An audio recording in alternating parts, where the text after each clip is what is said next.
Berani banget nih Sri Bintang Pamungkas sebut Prabowo presiden gadungan waktu demo di DPR. Coba kalian lihat videonya. Negara yang memporak-porandakan hukum.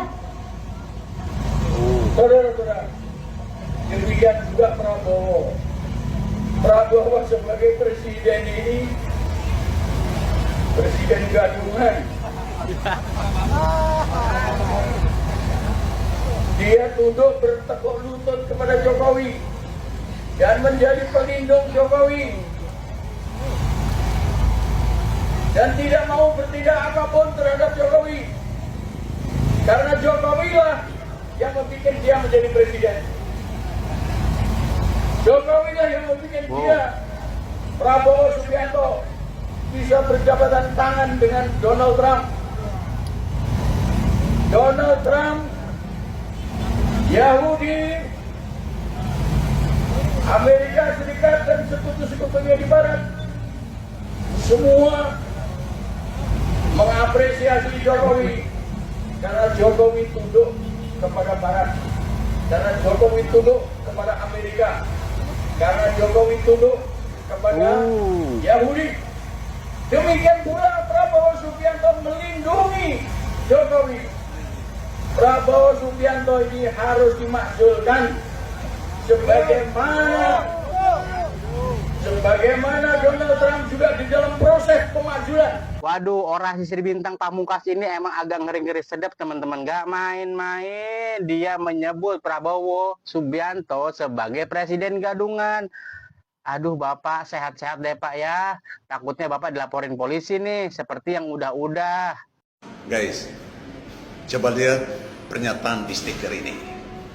Ahli hukum Ferry Amsari PhD terancam dipecat dari ASN dosen. Alasannya terlalu kerap mengkritik pemerintah. Negara apa ini? Negara otoriter, negara kekuasaan, atau negara hukum? Catat teman-teman, siapapun di negeri ini itu berhak mengeluarkan pendapat, berhak mengkritik pemerintah, apalagi mereka yang ahli di bidangnya. Pak Ferry Amsari ini ahli hukum. Kalau melontarkan kritik, ada dasar yang dijadikan rujukannya. Nah, kalau setiap orang dibungkam, diminta diam atas kesalahan dilakukan oleh para penguasa, oleh para pejabat, itu artinya negara otoriter atau fasis, sama dengan negara komunis. Di Indonesia atau dimanapun negara demokrasi yang berdasarkan hukum, setiap orang bebas berekspresi. Itu hak asasi setiap warga negara, bebas berekspresi, apalagi para ahli. Dan ingat, yang jadi panutan kita bukan penguasa apalagi zalim dan seenaknya atau otoriter. Tidak boleh kritik, tidak bisa seperti itu. Yang menjadi pimpinan kita itu, guys, adalah aturan perundangan yang berlaku dan nilai-nilai kepatutan, kepantasan. Itu yang dikatakan Coelius. Bukan asal kata pimpinan. Pimpinan itu justru mengkoordinasikan aturan yang berlaku agar setiap warga negara teratur berdasarkan aturan perundangan yang berlaku dan nilai-nilai kepatutan. Bukan melarang orang untuk kritiknya. Justru ketika seorang penguasa membungkam para pengkritik, melarang orang untuk kritik, apalagi memecatnya, itu artinya melanggar hukum. KKN, apakah sama dengan dinasti? Aduh, nepotisme itu ya inti dari dinasti politik. Jujur agak lucu ya, pas dengar argumen yang bilang KKN itu beda jauh sama dinasti politik. Ini kayak lagi bilang, saya nggak minum alkohol kok, saya cuma minum wine. What the hell? Mau pakai istilah apapun, kalau isinya busuk ya tetap busuk. Apalagi yang ngomong seorang mantan ketua KPK.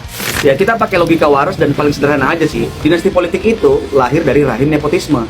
Nepotisme tidak akan ada tanpa dinasti politik. Begitupun sebaliknya. Jadi ini suatu kesesatan dalam berpikir. Kau taruh anakmu, istrimu, keponakanmu ke posisi strategis lewat jalur pintas kekuasaanmu, itu bukan cuma dinasti, tapi by definition adalah praktik KKN yang paling telanjang kita lihat sekarang. Kalian nggak perlu gelar hukum setinggi langit buat paham kalau kompetisi yang nggak fair karena hubungan darah itu adalah racun bagi negara yang merusak ekosistem meritokrasi. Jadi intinya stop deh bikin twist logika yang makin bikin pusing warga Kalimantan Timur. Minimal kalau nggak bisa jujur sama diri sendiri, seenggaknya nggak usah meracuni publik dengan argumen yang ngaco. Profesor Saiful Mujani benar, yang bisa menghentikan Prabowo sekarang itu adalah rakyat. Karena semua lembaga negara, dari Polri, Kejaksaan Agung, dan semuanya, beserta DPR, MPR, itu sudah dipegang oleh Prabowo. Sehingga mereka tidak mungkin untuk menegur, ataupun lebih bilang bisa mengimpeachment Prabowo itu tidak mungkin. Maka yang bisa menghentikan Prabowo itu hanya rakyat, dan situasinya sudah mirip di tahun 1066 dan 98 ketika pemerintah itu menjadi tangan besi dan setiap perkataan presiden itu dianggap sebagai undang-undang. Maka itulah ciri-ciri people power akan segera bangkit. Hanya people power lah yang bisa menghentikan otoriter penguasa. Sistem bisa dikuasai, tapi hati nurani rakyat tidak bisa dibeli. Saatnya kembali kepada demokrasi yang sejati. Banyak kepala daerah yang kena OTT KPK. Tito, salahkan rakyat, yang milih rakyat kan? Hei, Bung, kalau jadi nyalahin rakyat, rakyat itu memilih tidak dengan kebusukannya. Rakyat itu memilih tidak berharap dia korupsi. Nah, siakalah kau ngomong gitu, Kalau yang milih bisa disalah-salahin, ya berarti Prabowo juga salah milih lu udah jadi menteri dalam negeri. Ini baru anggota DPR, saya sepakat 1000% sama Bung Charles Honoris.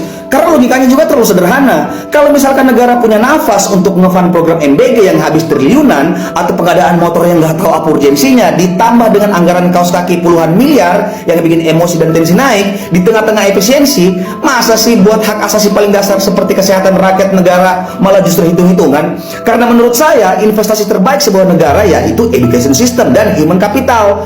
Karena rakyat yang sehat itu adalah aset produktif negara, bukan beban negara. Memang sistem asuransi sosial itu kompleks, tapi kalau kita bisa alokasikan budget operasional yang sifatnya sekunder, harusnya kesehatan yang sifatnya primer dan menyangkut nyawa bisa di-cover oleh negara 100%. Karena ibaratnya kita jangan cuma bisa membeli kendaraan tapi tidak sanggup menjaga pengemudinya tetap hidup. Pertanyaannya, apakah bisa? Ya bisa, tinggal kemauan dan keberanian serta empati negara aja. Dengar nih, Daden Botak,